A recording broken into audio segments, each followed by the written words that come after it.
Bismillahirrahmanirrahim. Meluruskan 3 syubhat. Dan jemaah sekalian, ini sekaligus tambahan terhadap seri bantahan syubhat orang yang melakukan bid'ah. Dan ini seri yang ke-14, 15, 16. Kalau antum mau dengarkan dari awal 1 sampai 13, bisa buka di YouTube. Ada insyaallah rekamannya 1 sampai 13. Syubhatnya orang yang berbuat bid'ah dan bantahannya. Baik, itu semua hanya ceramah singkat. Iya. Sekarang yang ke-14. Membantah syubhat kaidah martabakiyah untuk membenarkan bid'ahnya maulid. Apa kaidah martabakiyah itu jemaah sekalian? Kaidahnya berbunyi. Jadi kaidahnya itu ada 4 pertanyaan. Pertanyaan yang pertama, apa hukum telur? Halal. Jawabannya halal. Kemudian apa hukum tepung? Jawabannya halal. Apa hukum gula? Jawabannya halal. Apa hukum air? Jawabannya halal. Nah, kumpulan 4 bahan jadilah martabak. Jadi kan halal martabak. Tapi kata syubhat ini, jika mereka ditanya, apa hukum baca Al-Quran? Sunnah. Apa hukum baca salawat? Sunnah. Apa hukum membaca sirah Nabi SAW? Jawabannya sunnah. Tapi kemudian kalau ditanya, sebelumnya lagi, apa hukum mendengarkan ceramah agama? Sunnah. Nah, tapi kemudian ketika ditanya, apa hukum maulid? Mereka jawab bid'ah. Padahal maulid itu kumpulan 4 amalan ini. Baca Quran, baca salawat, kemudian baca sirah Nabi SAW, kemudian ceramah agama. Kenapa maulid jadi bid'ah? Martabak halal. Jadi itu logikanya, itu syubhatnya. Maka jemaah sekalian, ada 2 jawaban. Jawaban yang pertama, karena agama bukan martabak. Ini jawaban yang pertama.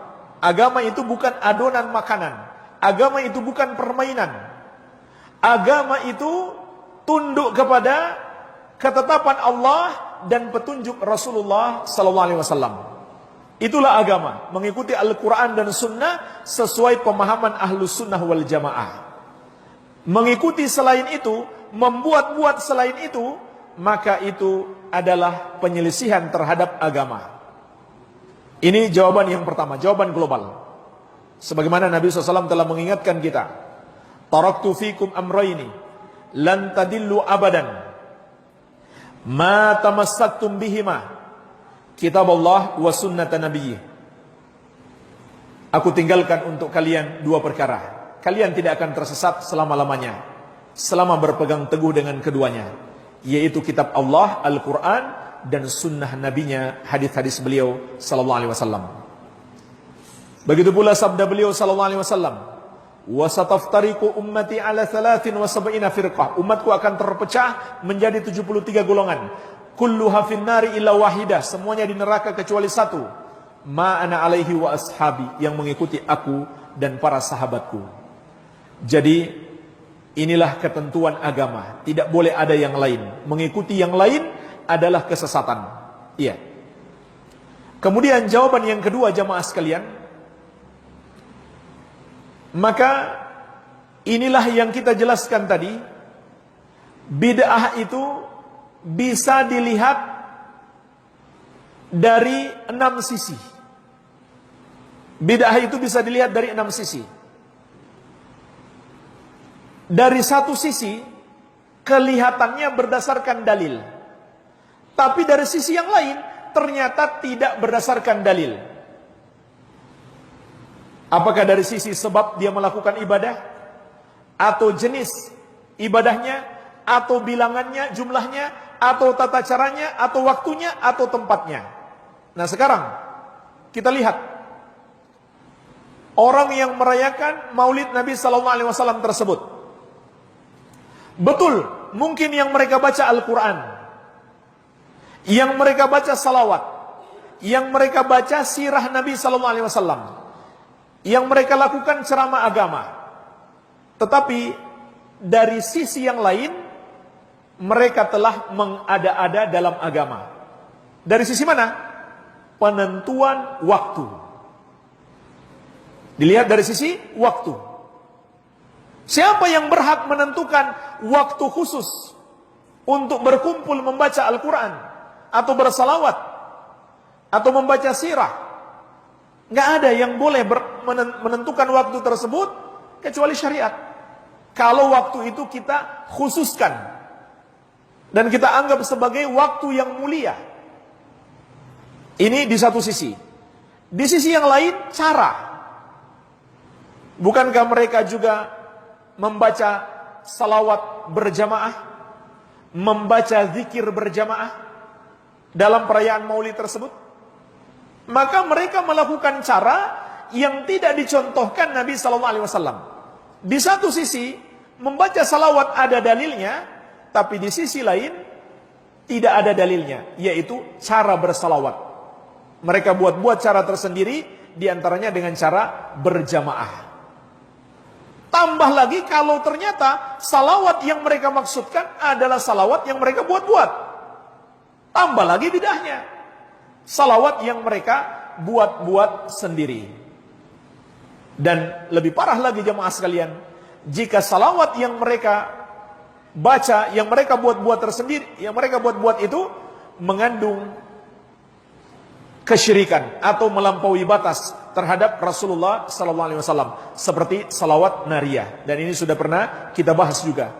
Lafaz-lafaz yang melampaui batas terhadap Rasulullah sallallahu alaihi wasallam bahkan bisa sampai pada tingkat kesyirikan, bukan bid'ah lagi dalam salawat nariyah tersebut.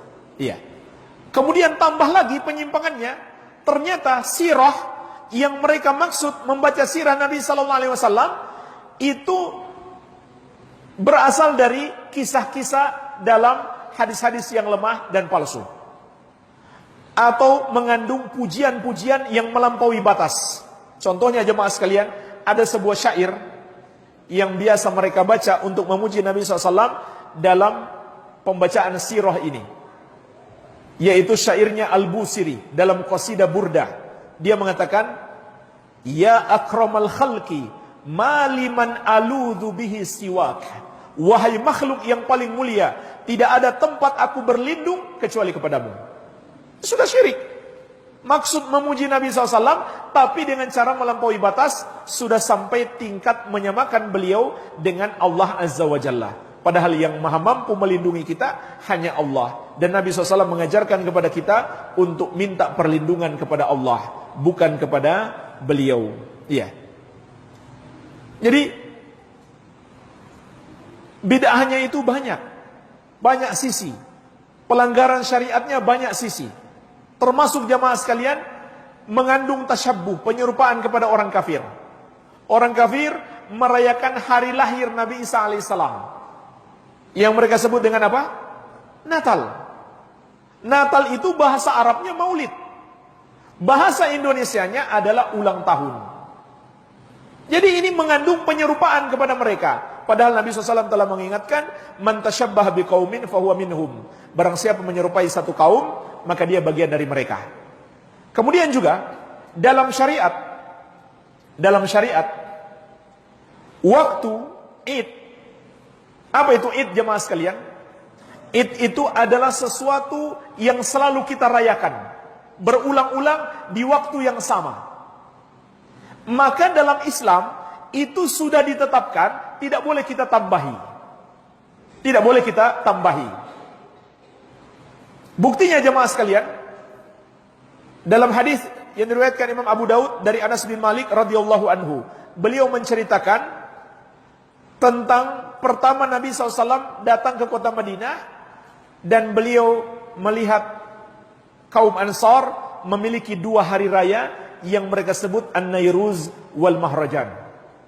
Maka Nabi SAW melarang semua bentuk hari raya apapun, dan beliau bersabda, innallaha qad abdalakum bihima bi khairi minhuma idil adha wa idul fitri. Sesungguhnya Allah telah menggantikan dua hari raya kalian dengan yang lebih baik daripada itu, yaitu idul adha dan idul fitri. Maka Nabi SAW melarang semua bentuk ibadah dan melarang semua bentuk perayaan dan menetapkan perayaan bagi kita, maka tidak boleh kita tambah-tambahi. Jadi ini sisi bid'ahnya. Maka jemaah sekalian, bid'ahnya itu bukan membaca Qur'annya, bukan salawatnya kalau salawatnya sesuai sunnah,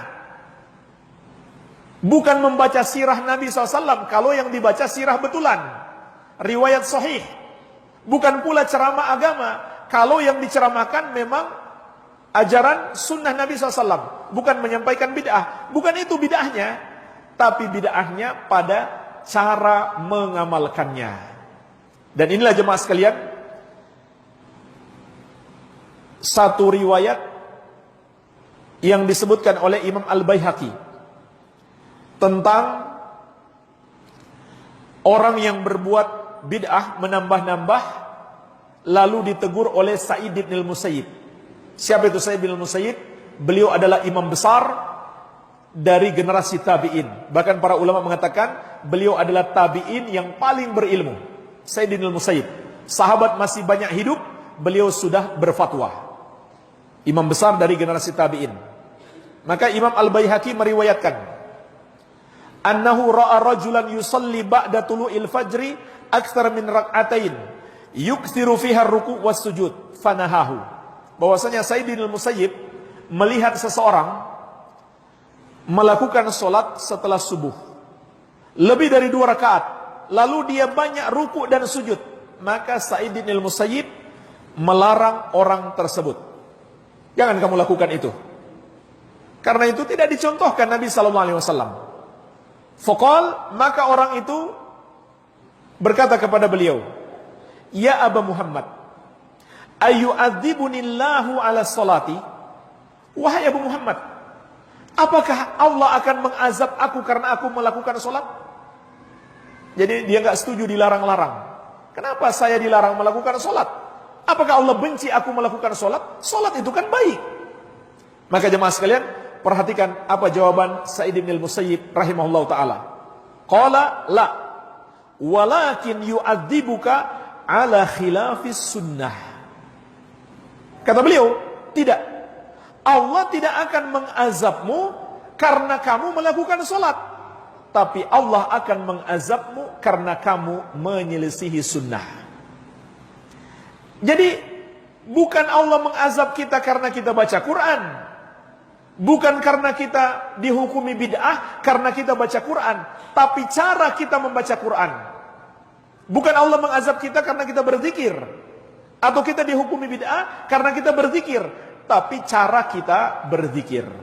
Baik. Nah jemaah sekalian, Syekh Al-Albani rahimahullah, beliau mengomentari ucapan Sa'id bin Al-Musayyib tadi. Kata beliau, wa hadza min bada'i ajwibati Sa'id bin Al-Musayyib rahimahullah taala. Ini diantara bentuk kecerdasan jawaban-jawaban Sa'id bin Al-Musayyib terhadap orang yang menyelisih sunnah. Jadi beliau ini terkenal cerdas menjawab orang-orang yang menyelisih sunnah dan berbuat bid'ah. Maka ini contoh, kata beliau, kecerdasan Sa'id bin Al-Musayyib. Kemudian kata Syekh, wa huwa silahun qawiyyun 'alal mubtadi'ati alladziina yastahsinuna katsiran minal bid'ah bismin annaha dzikrun wa salatun. Kata Syekh Al-Albani rahimahullah, dan ini adalah senjata yang kuat, maksudnya argumentasi dan hujah yang terang bagi orang-orang yang melakukan bid'ah, lalu mereka menganggap baik perbuatan bid'ah mereka dengan alasan ini kan zikir, ini kan sholat. Persis seperti kaidah martabakiyah tadi. Mereka anggap ini baik karena ini kan baca Quran, ini zikir, ini baca sirah, ini ceramah agama. Tsumma yunkiruna ala ahli sunnah inkara dzalika alaihim wa yattahimunahum bi annahum yunkiruna dzikra was shalah. Kemudian mereka mengingkari ahlus sunnah yang menegur bid'ah mereka. Lalu mereka balik menuduh ahlus sunnah bahwa ahlus sunnah itu mengingkari zikir dan sholat.